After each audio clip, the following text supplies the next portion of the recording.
39 വോട്ടിന് V D Satheesan പറവൂരിൽ lead ഉയർത്തിയിരിക്കുന്നു. ആലുവയിൽ UDF 20 വോട്ടിന് ലീഡ് ചെയ്യുന്നു. പെരുമ്പാവൂരിൽ UDF നെടുമങ്ങാട് GRI 188 വോട്ടുകൾക്ക് മുന്നിൽ, കാട്ടാക്കടയിൽ MR ബൈജു 237 വോട്ടുകൾക്ക് മുന്നിൽ, കഴക്കൂട്ടത്ത് കടകംപള്ളി 202 വോട്ടിന് മുന്നിലാണ്.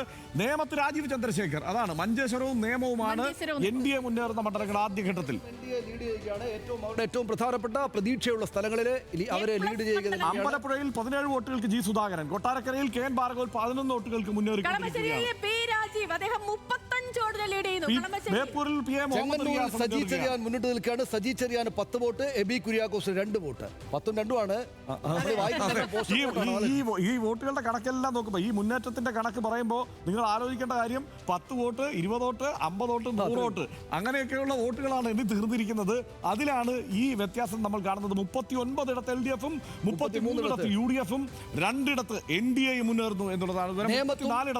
മഞ്ചേശ്വരത്താണ് NDA മുന്നിട്ട് നിൽക്കുന്നത്. കെ സുരേന്ദ്രനും രാജീവ് ചന്ദ്രശേഖറും മുൻ സംസ്ഥാന അധ്യക്ഷൻ രണ്ടുപേരും ലീഡ് ചെയ്യുന്നു. 40-34 LDF 40 SL സജികുമാർ 29 വോട്ടിന് മുന്നിൽ എന്നുള്ളതാണ്. വിശ്വനാഥിന്റെ മണ്ഡലമാണ്. അവിടെ SL സജികുമാർ ഈ ഘട്ടത്തിൽ 26 വോട്ടുകൾക്ക് മുന്നിൽ നിൽക്കുന്നു എന്നുള്ളതാണ്. മന്ത്രിയെ അട്ടിമറിച്ച് PC വിശ്വനാഥ് 41-35 ഇപ്പൊ LDF ആണ്.